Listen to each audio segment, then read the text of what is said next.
Sur le 92.1 et radiograndlac.com, on se détend en écoutant Radio Grand Lac. 30 minutes pour remettre le droit et les règles juridiques à l'endroit et dans le bon sens. C'est avec Laura sur Radio Grand Lac. Et oui, c'est avec Laura sur Radio Grand Lac qui est en train de me faire des grands signes. Oui. Que se passe-t-il, Laura? Eh bien, je m'entends pas. Tu ne t'entends pas. Écoute, le principal, c'est que les autres t'entendent. C'est déjà pas mal. Hein, c'est déjà pas mal. Comment ça va? Bah ça va bien et toi? Bah écoute, j'ai un peu le cœur serré parce que c'est la dernière émission. Mais alors, change peut-être de taille. C'est tu as le cœur serré. Ouh, jeu de mots. Alors là, je sens que les blagues vont être importantes Ça va aujourd'hui. fuser aujourd'hui. Oui, hein. bah c'est normal. En même temps, pour essayer de pas être Parce triste, que- on va se marrer. Que se passe-t-il? Pourquoi es-tu triste comme ça? Bah, c'est pas que je suis triste, c'est que j'ai quand même mal au cœur d'arrêter l'émission. Mal au parce que cœur, alors c'est- peut-être que t'es allé trop vite en voiture. c'est pas ça. Ça doit être ça. En plus, t'as vu le bolide. Non, en fait, c'est parce que. D'ailleurs, je salue ceux qui nous regardent, s'il y a des gens qui nous regardent. En tout cas, ceux qui nous écoutent, c'est sûr. En fait, c'est la dernière émission de 30 minutes à l'endroit. Non, c'est pas vrai. Ouais. Ah.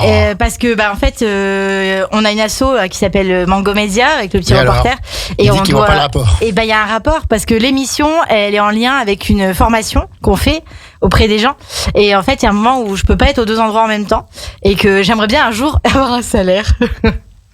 Et si tu fais les formations la nuit? C'est ça une t'empêche pas excellente de- idée, mais je crois que j'aurais personne à ma formation. Tu vois ce que je veux dire? Bon alors Bah, donc, il y aura peut-être toi, mais Laura, donc c'est la dernière fois que l'on t'accueille aujourd'hui alors en la direct dernière dans fois les studios. pour 30 minutes à l'endroit dans cette émission et à cette heure-ci. J'ai pas dit mon dernier mot. Laissons le temps au temps. C'est une chanson, ça, non? Ouais, Parce que faut laisser le temps au l'objectif, temps. c'est quand même de développer l'association, développer la formation pour que ça roule tout seul et qu'après, quand on est tranquille et que ça avance tout seul, j'ai plus qu'à revenir peut-être sous un autre format, faire autre chose. Mais pour le moment, je suis obligée. J'ai pas. On a retourné la situation dans tous les sens avec Sandra. On n'a pas d'autre de solution. Donc ça sera. Oh mon JP, il est tout triste. Ah non, du Si tout. t'es triste, si t'es triste. Alors c'est pas triste.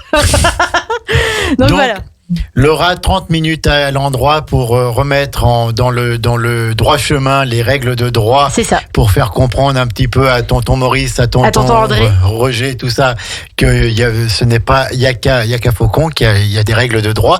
Donc, on va parler de quoi aujourd'hui? Alors aujourd'hui, on va s'intéresser à tout ce qui a trait à la Constitution, parce qu'en fait, on a beaucoup. Oh, ça va me plaire. En ce moment, on parle beaucoup il faudrait rentrer telle loi dans la Constitution. Et donc du coup, parce que ça protégerait certains droits, on en parle notamment par rapport à la décision de la Cour suprême. Constitutionnaliser C'est des ça. valeurs. Alors là, on a eu une décision de la Cour suprême des États-Unis qui a alerté les juristes et notamment les députés en France. Et il y a des raisons pour lesquelles les gens décident ou non de faire entrer des règles de droit, des droits peut-être acquis par des gens dans la Constitution. Et c'est de ça dont je vais vous parler aujourd'hui.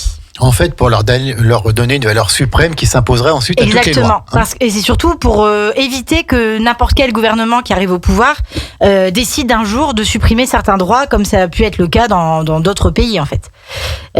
Notamment en Pologne, par exemple. D'accord. Eh bien, écoutez, cher maître, vous avez la Merci, Monsieur parole. le Président. Merci beaucoup.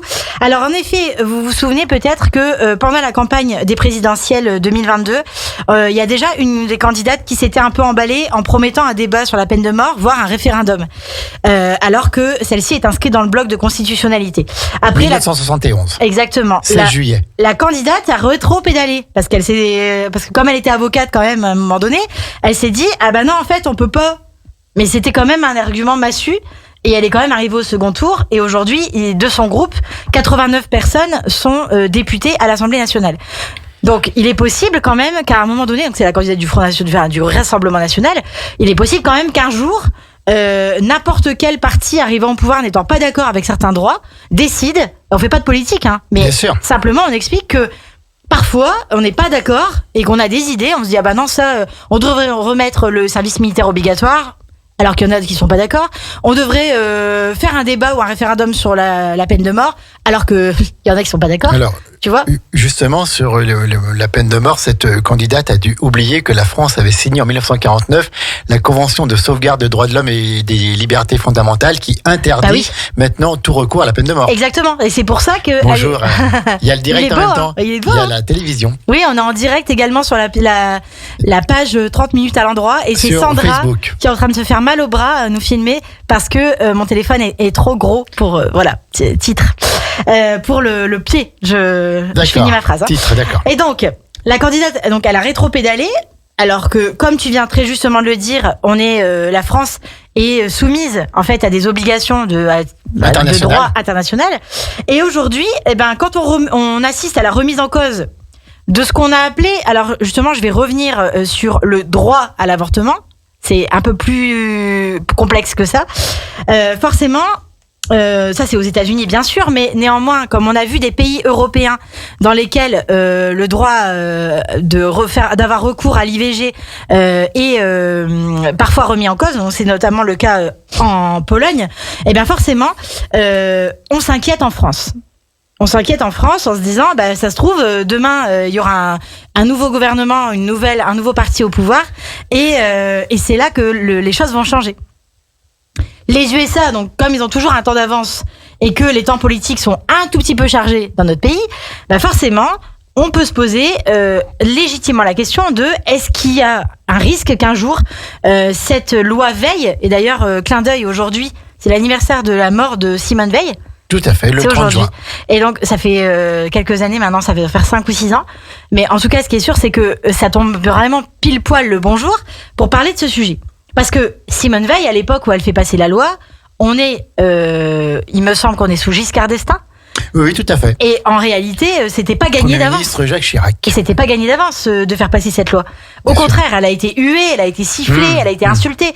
Et finalement, la loi est passée. On se rappelle de Gisèle Halimi, qui était quand même une fervente manifestante féministe de cette cause, qui est d'avoir, en fait, simplement droit à son propre corps. Et on ne peut pas dire on va réserver l'IVG pour certaines situations. C'est pas un créneau. Et justement, je rebondis sur ce que je disais sur la candidate précédente. Au Rassemblement national particulièrement, mais il y a d'autres partis qui ne sont pas d'accord, on dit qu'il faut stopper les IVG de complaisance. On va se détendre, il n'y a jamais eu de complaisance à pratiquer une interruption volontaire de grossesse. Je pense que n'importe quelle femme qui nous écoute aujourd'hui, qui a déjà eu recours, peut pas nous dire c'est une partie de plaisir comme une manucure ou une pédicure. C'est quand même la complaisance m'a un petit peu fait halluciner. Donc, qu'est-ce qui se passe ? On va tout de suite mettre les choses au clair. La décision de la Cour suprême n'interdit pas le recours à l'avortement. D'accord ? Aux États-Unis, on nous dit pas l'IVG c'est fini, c'est interdit. Simplement, là où c'est plus vicieux, c'est qu'elle refuse de déclarer le droit du recours à l'IVG comme un principe constitutionnel. Elle va laisser les États fédérés, donc tous les États des États-Unis. Il y en a 50. Il y en a 50. C'est les étoiles sur le drapeau. Chaque État va décider si on a le droit d'avorter ou non dans son pays. Donc, si tu tombes sur un gouverneur ou un chef d'État qui n'a pas envie ou qui est contre ou qui est conservateur, comme l'est aujourd'hui la Cour suprême, bim, tu dois changer d'État si tu as le droit de partir. Ou alors il va falloir partir dans une voiture la nuit pour pouvoir accéder à un autre État. Enfin, c'est un truc de fou, quoi.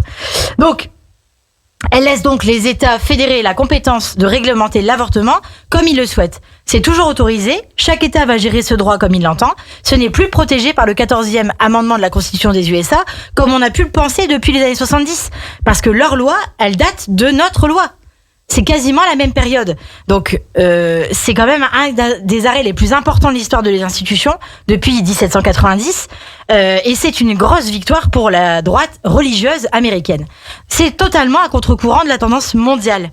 Donc, revenons-en à nos moutons, ou plutôt à nos bergers, puisque c'est Aurore Berger qui est députée et qui dépose ces projets de loi. Transition de qualité, on est quand même bon. Aurore Berger, je trouve que la blague est bonne, personne n'a ri, mais c'est dommage. Alors, c'est la présidente du groupe LREM à l'Assemblée nationale qui dépose un projet de loi pour inscrire ce droit dans la Constitution française. Nul ne peut être privé du droit à l'IVG, c'est ce qu'elle veut faire inscrire dans la Constitution. Elisabeth Borne, qui est la première ministre, elle a déclaré que le gouvernement soutiendrait cette proposition avec force. Le garde des Sceaux, Éric Dupond-Moretti, s'est dit favorable sur Twitter le 25 juin en disant qu'il soutiendra cette initiative parlementaire parce que il souhaite graver dans le marbre de notre Constitution ce droit fondamental nécessaire, plus nécessaire que jamais dans ces temps obscurs. Donc, politiquement, certains membres de la majorité présidentielle sont plus réservés, comme notamment François Bayrou, mais juridiquement, comment ça marche ? Et là, tu kiffes, pas trop envie que je mette ma casquette. Comment ça marche ? Tu l'as la référence ? De quoi ? Comment ça marche ? Oui. Ah bon, ça va. C'est pas Maurice Chevalier, ça ? Non. C'est quoi son nom ? Je ne sais pas. Mais non, c'est pas possible, Jean-Pierre qui sait pas.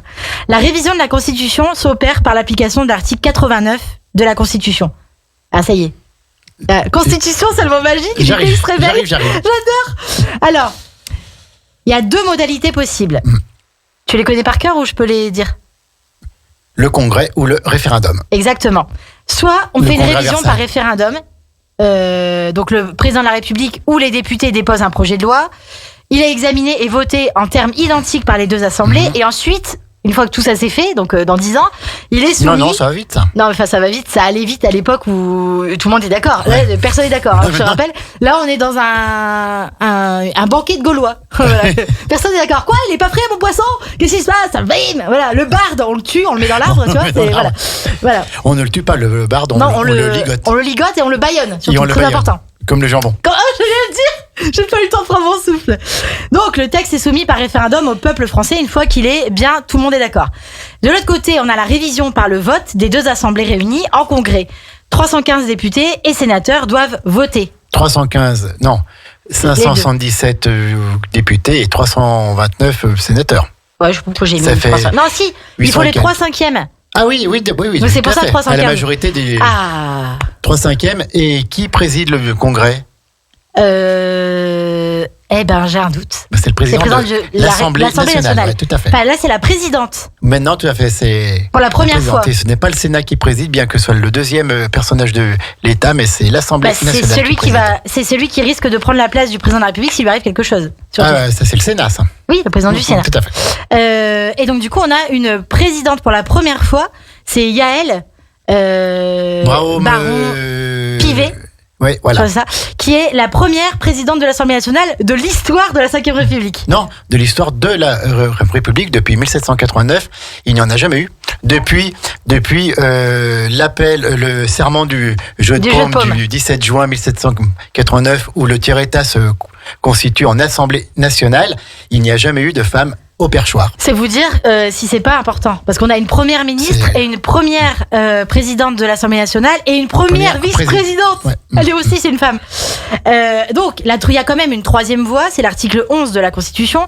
Le président de la République, sur proposition du gouvernement, et des 2 assemblées, peut soumettre au référendum tout projet de loi portant sur l'organisation des pouvoirs publics. C'est ce qu'a fait le général de Gaulle à 2 reprises. En 62 et en 69. Et en 69, tout à fait. Et en 62, il y avait eu un peu la polémique parce que l'élection du président au suffrage universel direct, voilà, est-ce que ça rentrait dans l'article 11 ou pas ? Normalement, c'était l'article 89, mais le général de Gaulle a passé quand même par l'article 11 puisqu'il voulait avoir l'assentiment populaire et non pas des parlementaires. Exactement. Et donc, du coup, les constitutionnalistes viennent dire que cet article 11 va tordre le texte original pour l'appliquer à la Constitution et passer au-delà du possible veto parlementaire. Ce qui est tout à fait le cas aujourd'hui, qui est un veto parlementaire parce que on voit bien à quel point c'est la cacophonie alors qu'ils viennent juste d'être élus.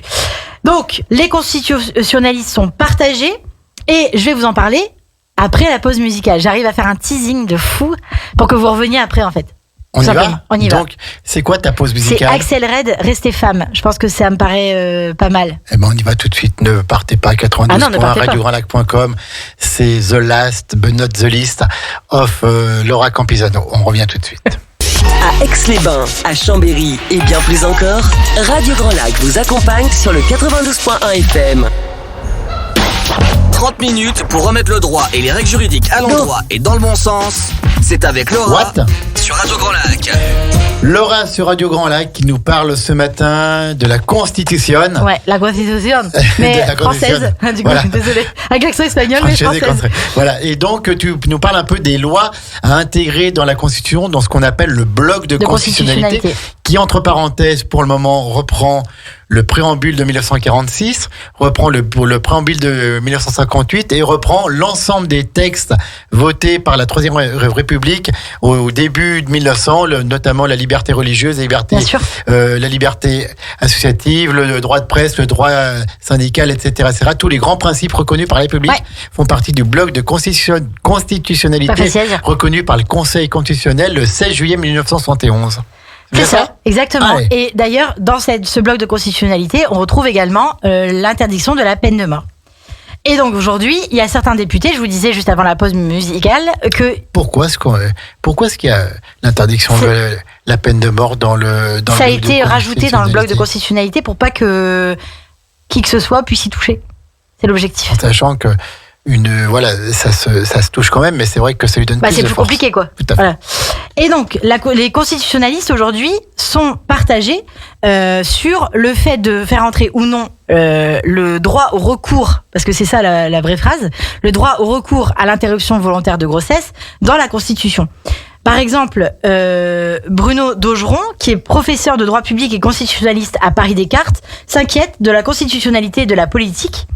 Il a plutôt l'impression que c'est les politiques en fait qui ont recours à ça pour faire entrer dans la loi et donc du coup protéger des envies du moment en fait politique. Annabelle Pénat, qui est juriste et constitutionnaliste, qui est spécialisée dans le domaine des droits fondamentaux, indique que ce serait une manière de protéger ce droit et de le mettre à l'abri des majorités politiques de circonstance. Lisa Carayon, qui est maître de conférences en droit à la Sorbonne de Paris, Paris 1, dit que remettre en cause ce droit supposerait dès lors de réviser la Constitution, qui est une procédure lourde. Et Gwenaël Calves, qui est professeur de droit, estime purement symbolique cette constitutionnalisation, une manière de réagir à l'émotion qui s'est emparée du monde entier après la décision de la Cour suprême. Alors en fait, tout ça, c'est une revue de presse que j'ai faite, des différents articles qui étaient sortis sur le sujet, parce qu'on voit que les constitutionnalistes sont parfois partagés sur le fait de faire entrer entre guillemets, ce droit qui est pas vraiment un droit. Je vais vous expliquer pourquoi. Mais qu'il est quand même. C'est pas un droit en fait. C'est le recours c'est dépénalisé en fait. La loi Veil, c'est pas une loi qui vient donner un droit. C'est une loi, je le dis, la loi du 17 janvier 1975, dite loi Veil, a dépénalisé l'avortement en France. Constitue une liberté fondamentale de valeur constitutionnelle, mais en réalité, ça veut dire que quand on y a recours, on ne peut plus être poursuivi pénalement. L'inscription dans la Constitution de manière effective aurait le mérite de rendre plus difficile ou tout simplement de dissuader les éventuelles tentatives futures pour l'abroger. Parce qu'elle placerait cette règle sous la protection du Conseil constitutionnel. Donc en fait, on voit déjà que ça a été le cas le 3 mars 2022 sur la protection des dernières évolutions. C'est ça que je veux dire. C'est-à-dire que le fait de le placer sous le protectorat du Conseil constitutionnel pourrait protéger les dernières évolutions en la matière. La loi du 3 mars 2022, qui a été votée à l'Assemblée nationale notamment, a allongé le délai de recours à l'IVG, ce qui était aussi une avancée. Parce que parfois, on s'en rend pas compte tout de suite, ou parfois, on le sait tardivement. Et en fait, on a encore tout à fait le droit de disposer de son corps comme on le souhaite. Les constitutionnalistes soulèvent le problème, c'est un problème de philosophie du droit. Droit à l'avortement, en fait, c'est une phrase qui se dit régulièrement dans la langue courante, mais en réalité, les femmes disposent d'un droit de vie sur l'embryon si on parle de droit à l'avortement. Or, la loi Veil précise que le fait d'avorter n'est pas un droit, mais une mesure de protection dans le cadre d'une liberté individuelle. Donc, on ne peut pas consacrer un droit qui n'existe pas. Ça veut dire qu'il y a un autre travail à réaliser avant. C'est un travail de faire en sorte que cette protection, cette mesure de protection dans le cadre d'une liberté individuelle devienne un droit pour pouvoir le consacrer dans la Constitution. Et là, il y a un petit peu de boulot de droit constit. Et pour le moment, c'est pas encore tout à fait le cas. Donc là, aujourd'hui, il faut quand même savoir que depuis 1958, il y a que 24 révisions constitutionnelles qui ont abouti et aucune n'a abouti depuis 2008. L'idée de placer l'IVG, le droit du recours à l'IVG dans la Constitution n'est pas nouvelle, puisque en 2018, il y a déjà des députés de l'opposition, notamment de la France Insoumise, qui avaient proposé d'inscrire le droit à la contraception et à l'IVG dans la Constitution. Ça avait été rejeté par la majorité présidentielle qui aujourd'hui soutient ce projet. Nul besoin de brandir les peurs, avait-il dit à l'époque, alors qu'aujourd'hui, c'est un autre son de cloche qu'on entend. En 2019, il y a de nouveau un député PS qui avait déposé aussi, parce qu'il était membre de la délégation de l'Assemblée nationale aux droits des femmes, qui avait déposé également une proposition de loi pour inscrire le droit à l'avortement dans la Constitution, pour coïncider avec le premier anniversaire de la panthéonisation de Simone Veil. Pareil, le parti présidentiel avait également rejeté cette proposition. La proposition ne fait pas consensus, déjà au sein de la majorité présidentielle, mais aussi à l'extrême droite et à droite, puisque, en réalité, certains disent que ce n'est pas opportun. Les femmes, je pense aujourd'hui, ont de plus en plus envie d'exister, tout simplement d'exister, déjà, commencer par le début, et puis aussi d'avoir des droits qui soient respectés, protégés. Et je pense qu'aujourd'hui, moi, j'ai pas d'avis particulier sur la question. Simplement, il faut pas s'empresser, il faut pas se précipiter, mais faire en sorte que le droit soit respecté. Et pour ça, il faut que ce devienne un droit. Donc, il y a du boulot, parce que l'objectif, c'est de protéger une liberté individuelle, c'est de protéger, finalement, le droit sacré de la femme, comme de l'homme, de disposer de son corps librement. Voilà ce que je pouvais dire sur le sujet. Ça me paraît bien. Ah, c'est déjà fini? Sur ça, c'est fini. Mais comme je sais qu'on va forcément papoter, c'est vrai. J'imagine, à moins que tu veuilles plus me parler parce que je m'en vais. Eh ben, écoute, Laura, on va te dire un grand merci. On te retrouve dans 15 jours. Bien tenté. Non, mais en fait, on va me retrouver. Vous allez me retrouver. Alors, dis-nous un petit peu ce que tu vas faire maintenant. En fait, tu changes de classe, en fait. Change de classe. D'accord. C'est ça. En fait, je fais déjà. Tu rentres au collège. Je suis Shiva. Voilà. Je suis Shiva. J'ai 27 bras à peu près, et chaque bras a une activité. Et en fait, vous le savez, tu le sais, Jean-Pierre, il y a le petit reporter, donc en tant que journaliste, faut écrire des articles. Il y a l'association Mango Média, donc avec les formations. Pourquoi Mango Média? Mango, parce que c'est le chat de mon associé Jérôme Bois. D'accord, ok. C'était le chat, Rip le chat, qui est plus de ce monde depuis le mois de février de cette année. Mais en tout cas, il est resté partout sur nos affiches, sur nos tampons, etc. C'est Mango. Et donc, on a voulu créer une association pour donner du corps aux médias et pour lui donner une structure juridique. Et du coup, c'est pour ça qu'on a créé l'asso. Et bien sûr, est rapidement arrivé l'objectif de faire de l'éducation aux médias, mais aussi de l'initiation au droit, ce que j'ai fait ici avec toi, en tant que président de séance, et je t'en remercie chaque semaine. Ce fut un plaisir, tous les 15 jours, tu as été le meilleur président d'audience que j'ai eu. Je tiens à le dire. Donc, avec l'asso, on fait aussi de l'initiation au droit. Dès le mois de septembre, il y a des formations qui se mettent en place dans différents endroits, notamment à Chambéry, mais aussi, on l'espère, rapidement en Chautagne.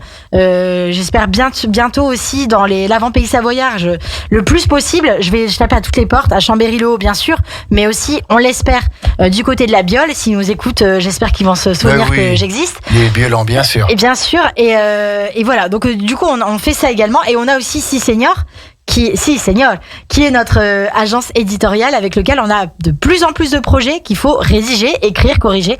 Et mon objectif aujourd'hui, mon objectif final, c'est quand même the final countdown, c'est quand même de faire en sorte que Mango Média s'autogère et qu'elle permette aussi à ces journalistes de gagner leur vie, parce que comme tu le sais, nous sommes bénévoles depuis 3 ans au Petit Reporter. Dis donc, c'est beau ça. Écoutez, vous avez tout notre soutien. Merci. On vous souhaite plein de bonnes choses. On vous souhaite la réussite. Ces 30 minutes à l'endroit, espérons qu'elles n'auront pas été vaines. J'espère qu'elles auront appris des choses aux gens. Beaucoup de gens auront appris que le droit, ce n'est pas Yaka Faucon. Et que c'est fondamental. Qu'il y a des règles, qu'on est dans un état de droit. Ouais. Justement, qu'on n'est pas en dictature, on est dans un état de droit avec des règles, avec une constitution, avec un parlement qui fait son travail. Une justice indépendante. Et tout à fait. Donc, merci de nous avoir dit tout ça pendant combien de temps? 1 an. 1 an, comme ça passe vite. Ça passe vite et en même temps, je trouve que c'est pas assez. J'ai, je pense, toute une vie d'émissions à faire. Je pense que jusqu'à la fin de ma vie, j'aurai de quoi raconter sur le droit.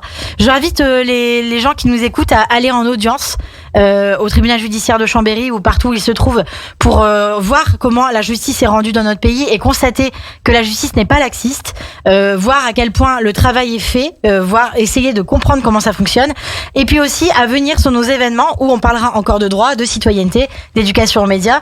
Merci à la Radio Grand Lac. Je tiens à le dire, c'est important, parce que vous êtes un super média qui demain fête sa première année Ouais, tout à fait, demain. de fréquence définitive. Je trouve que ce que vous faites, c'est super et c'est remarquable. Et je vous tiens à vous féliciter vraiment. On ne dit pas assez. Et donc voilà. Merci pour ces mots qui nous vont droit au cœur, chère Laura, mais non, on n'arrête pas Bah là, non.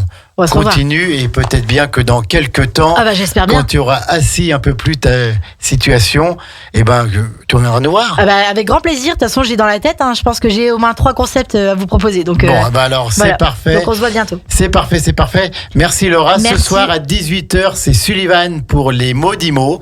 Il va parler immobilier. Laura, il aura plein d'experts immobiliers avec lui. Il aura le directeur de l'INSEC, notre ami David Bouvier, qui sera là aussi.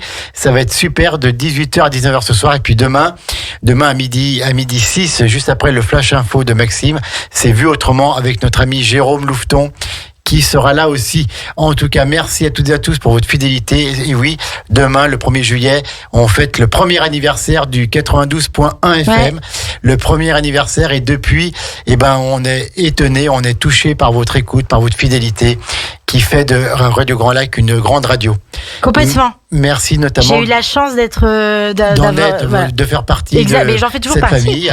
Je Là veux partir. maintenant, tu vas être ex-communié. Mais bon, Je suis c'est pas bénévole grave. à la radio, je tiens à le dire quand même. Et puis merci en tout cas à toute cette équipe de bénévoles qui Bien nous sûr. entoure. Midi, flash info avec Maxime, bien sûr, national, local et la météo. Et à bientôt Laura, je ne dis pas au revoir, je dis non. à bientôt. À bientôt.